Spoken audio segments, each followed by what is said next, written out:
Previously in the cars.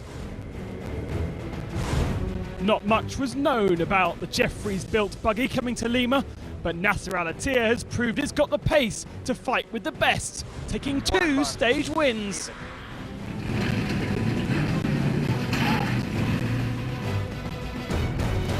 We try to keep the pressure, for Peter Hansen.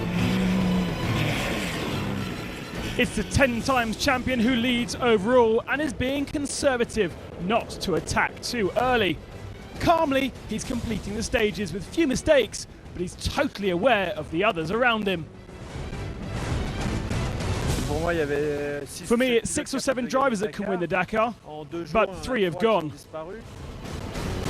And those that have gone: Robbie Gordon stuck on day 1, lost on day 2, and upside down on day 4. Carlos Sainz, GPS problems on day 2, fuel problems on day 4. And of course, Christoph Hollowitz crashing out on day 3. Therefore, can Stefan Pederhansel soldier on? For the cars, a 280-kilometre liaison before a 170-kilometre special to the border. Totally different landscape to the bikes. Before that though, late, very late in the bivouac, Robbie Gordon's Hummer eventually made it to the end of the stage.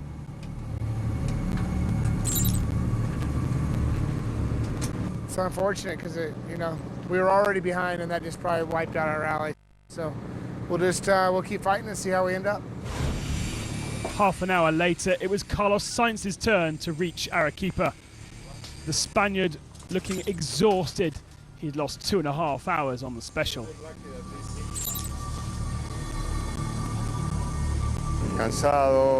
Tired, yes, it was a long and complicated day. The car is still very young, and I suppose it can have these type of problems. The good thing is that it only happened on one of the 2 cars. Sadly though, it's mine. Now I'm going to have to help Nasser. The final stage then on Peruvian soil. Maybe not as technically demanding after the dunes and the sand, but the day would be a lot rockier.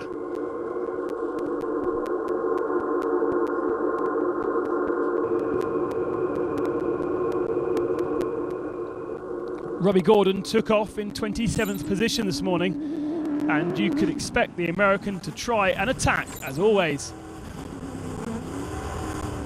He did just that and managed to grab 3rd position today, but it doesn't really affect his overall standing. 200. Caution 2, that comes now. Carlos Sainz had the same type of problem, but he too was flying, at least in the first part of the day. He finally finished with the 5th fastest time.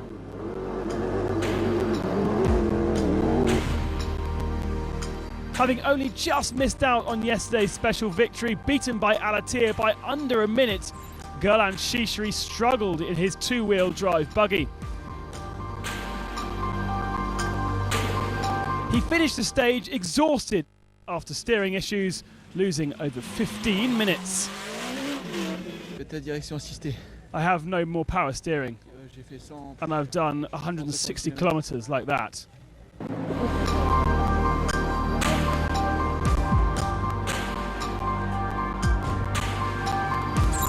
The day's special was far more suited to the 4-wheel drive machines, and of course that meant the minis. Nelly Roma made the best of his yellow car. The Catalan hit hard today, capturing his first stage win of 2013.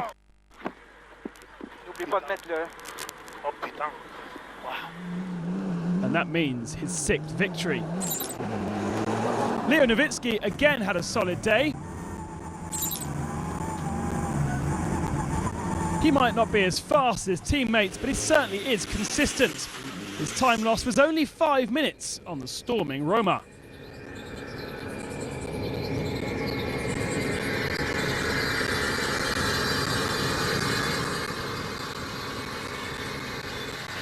Looking better for De Villiers, far more comfortable on this type of terrain.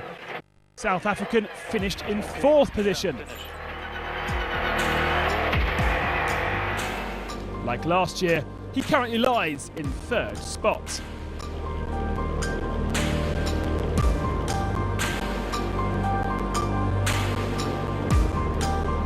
So to the overall leaders, and what a battle it would be between Nasser and Petter. Alatia led the way after taking off first and stayed in front all day, but that proved too difficult, and Petter gained ground. It was another masterpiece from Peder Hansel. He loves this type of terrain. I have to say, Alatia made our day a lot easier. We just had to follow the nice tracks he left, and it allowed us to lose less time in navigation. So Roma beating Peder Hansel by 1 minute and 20, Gordon third, De Villiers, and then Carlos Sainz rounding out the top 5.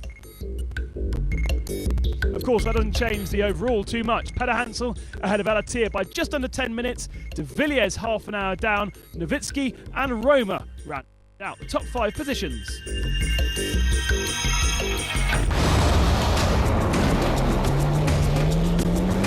Coming next in the trucks, we'll tell you what we know about the huge beasts on stage 5.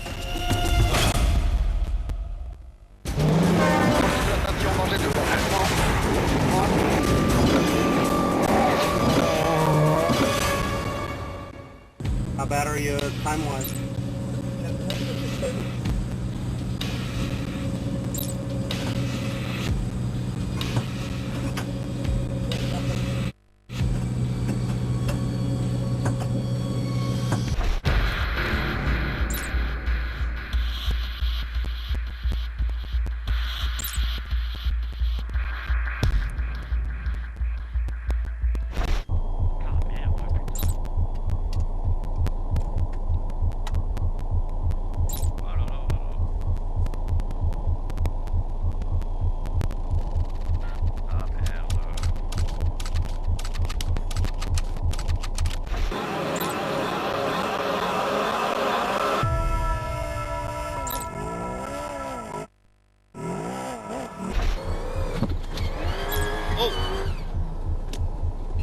Naar die mensen. Naar die mensen. Ja? Naar die kerels. Naar die kerels. Naar die kerels. Ja, we kunnen binnen daarin. Okay.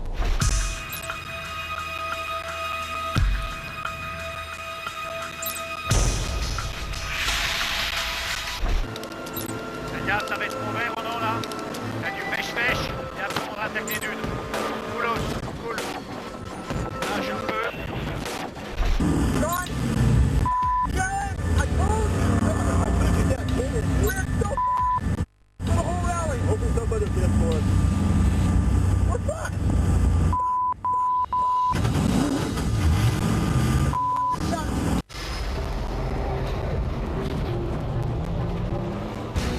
It was to be a rough day for the trucks.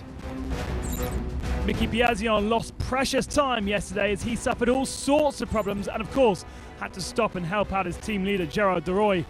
Biazion started way back, having lost over 5 hours yesterday.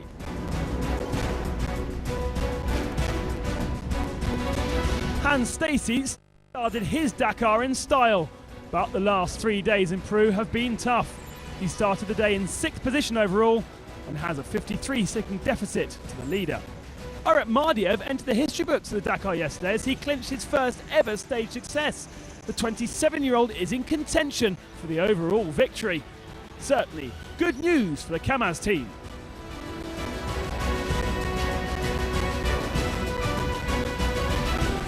Like Mardiev, Eduardo Nikolaev is finally at the height of expectations. Considered as the most talented of the Russian squad, he is only 7 minutes away from leadership.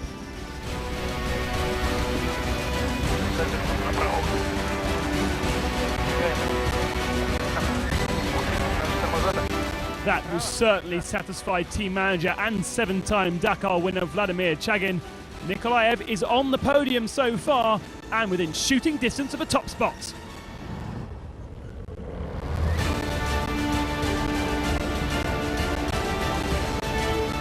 Winner of the first 3 stages, Gerard Deroy, a first serious setback yesterday when he found himself stuck in the sand and had 2 punctures. Rapidly helped by his teammates, he managed to limit the time loss but still lost the overall lead to this man. Alex Lopez crashed out of last year's Dakar in huge fashion, but the Thatcher driver is far more consistent this year. His advantage, however, is only slim, just 56 seconds going into the day.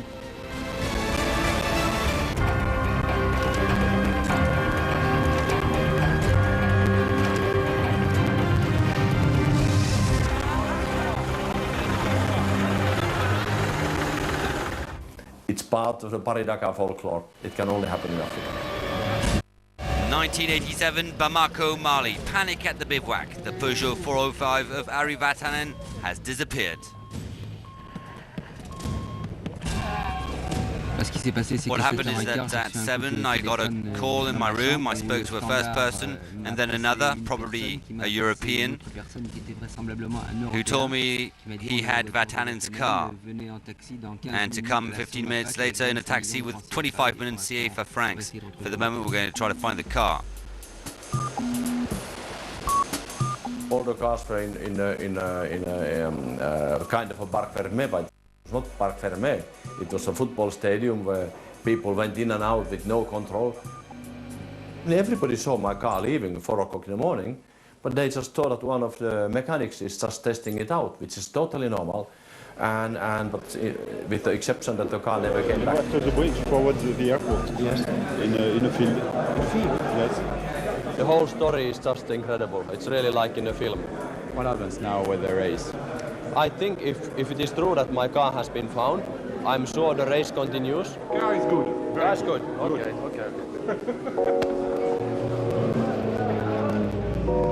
A few hours later we found that car, and I started off as if nothing would have happened. And it was absolutely ridiculous statement by, let's say, by Italian journalists that we had stolen our own car because we had the engine problem. It's totally false, totally. We had nothing wrong with the car.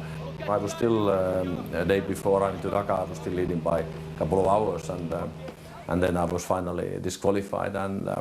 But anyway, that makes a half a victory, and it makes a very good story to my grandchildren.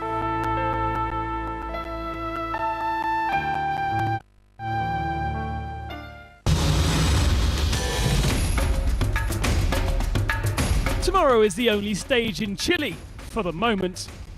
From Arica, they move to Iquique as competitors head to the foothills of the Andes. Can Pa hold on to the overall lead? And will Petter Hansel continue to stretch that advantage at the front of the cars? All this and more when the Dakar adventure continues.